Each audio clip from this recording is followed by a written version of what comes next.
ఇవాళ 5వ రోజు పార్లమెంటు సమావేశాలు కాసేపట్లో ప్రారంభం కానున్నాయి. గత 4 రోజుల పార్లమెంటులో విపక్షాల ఆందోళన కొనసాగుతున్నాయి. బీహార్ ఓటర్ల జాబితా సవరణపై చర్చకు విపక్షాలు డిమాండ్ చేస్తున్నాయి. ఉభయ సభల్లో సభ్యులు ఆందోళనకు దిగడంతో గందరగోళం ఏర్పడుతోంది. వెల్లోకి దూసుకెళ్లేందుకు నినాదాలు చేస్తున్నారు. దీంతో ఎటువంటి కార్యకలాపాలు సాగకుండానే ఉభయ సభలు వాయిదా పడుతున్నాయి.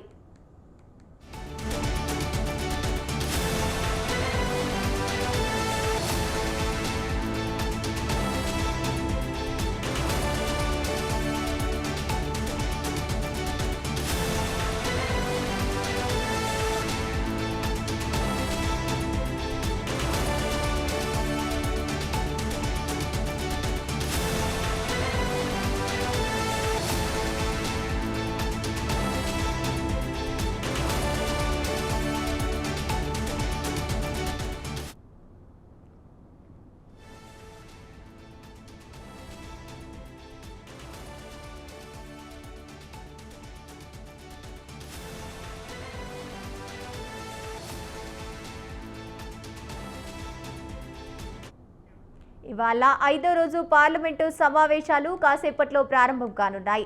గత 4 రోజులుగా పార్లమెంటులో విపక్షాల ఆందోళనలు కొనసాగుతున్నాయి. బీహార్ ఓటర్ల జాబితా సవరణపై చర్చకు విపక్షాలు డిమాండ్ చేస్తున్నాయి. ఉభయ సభల్లో సభ్యుల ఆందోళనకు దిగడంతో గందరగోళం ఏర్పడుతోంది. వెల్లోకి దూసుకెళ్లిన నినాదాలు చేస్తున్నారు. దీంతో ఎటువంటి కార్యకలాపాలు సాగకుండానే ఉభయ సభలు వాయిదా పడుతున్నాయి. రైట్, ఇక ఇదే అంశానికి సంబంధించి పూర్తి సమాచారాన్ని మా కరెస్పాండెంట్ సవిన్ ఫోన్ ద్వారా అందిస్తారు. సవిన్, చెప్పండి.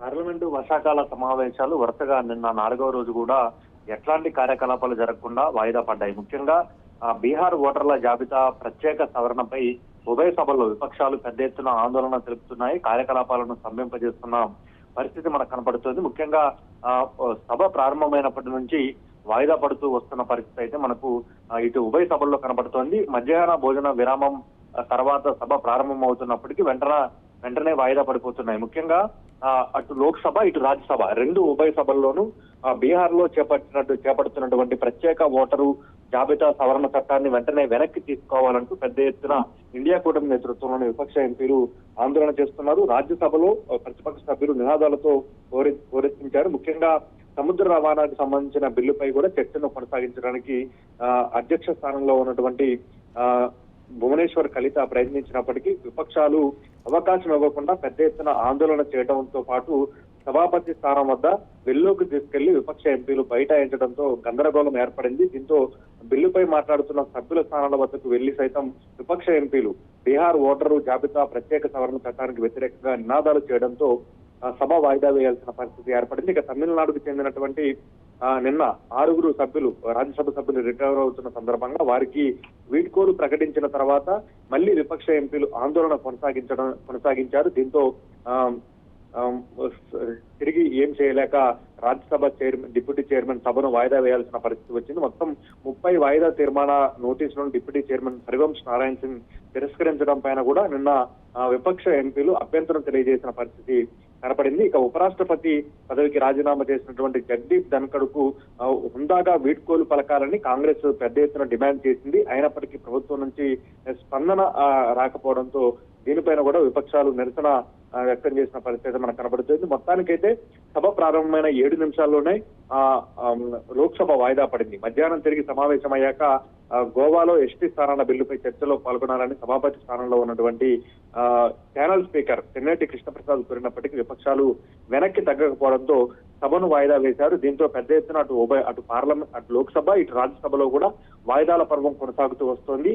ముఖ్యంగా ఈ పార్లమెంట్ వర్షాకాల సమావేశాలు కొనసాగుతున్న సమయంలోనే ప్రధానమంత్రి నరేంద్ర మోడీ లండన్ పర్యటనలో ఉన్నారు. మరోవైపు బీహార్ లో జరుగుతున్నటువంటి ప్రత్యేక ఓటర్ సవరణ చట్టంపై చర్చ చేపట్టాలని కోరుతున్నారు. మరోవైపు ఆపరేషన్ సింధూర్ ప్రక్రియ తర్వాత అమెరికా అధ్యక్షుడు డొనాల్డ్ ట్రంప్ ప్రకటనపై ముఖ్యంగా పార్లమెంట్ లో ప్రధానమంత్రి నరేంద్ర మోడీ స్పష్టమైన ప్రకటన చేయాలంటూ కూడా విపక్షాలు ఆందోళన చేస్తూ పెద్ద ఎత్తున 4 రోజుల పాటు సభను స్తంభింపజేసిన పరిస్థితి కనపడుతోంది. ఈ రోజు 5వ రోజు కూడా బీహార్ ఓటరు సవరణ చట్టంపై ప్రభుత్వం ప్రకటన ఇచ్చే వరకు తమ ఆందోళన కొనసాగిస్తామంటూ విపక్ష ఎంపీలు ఇప్పటికే స్పష్టం చేశారు. ఒకవైపు లోపల స్పీకర్ వేల్లోకి దూసుకెళ్లి విపక్ష ఎంపీలు ఆందోళన చేయడం, ఆ తర్వాత సభ వాయిదా పడిన తర్వాత పార్లమెంటు వెలుపలకు వచ్చి విపక్ష రాజకీయ పార్టీలకు సంబంధించిన ఇండియా కూటమి ఎంపీలంతా కలిసి పెద్ద ఎత్తున ప్రభుత్వానికి వ్యతిరేకంగా నినాదాలు చేస్తూ బయట కూడా ఆందోళన చేస్తున్న పరిస్థితి మనకు కనబడుతుంది. ఈసారి పార్లమెంటు వర్షాకాల సమావేశాలు ప్రారంభమైన 4 రోజులు కూడా వాయిదాల పర్వం కొనసాగింది. 5వ రోజు కూడా అదే పరిస్థితి ఉండే అవకాశం మాత్రం మనకు కనబడుతుంది. ఇక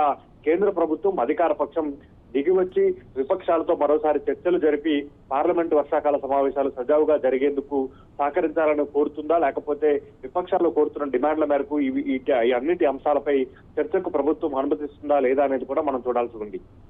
రైట్, థ్యాంక్ యూ సవీన్.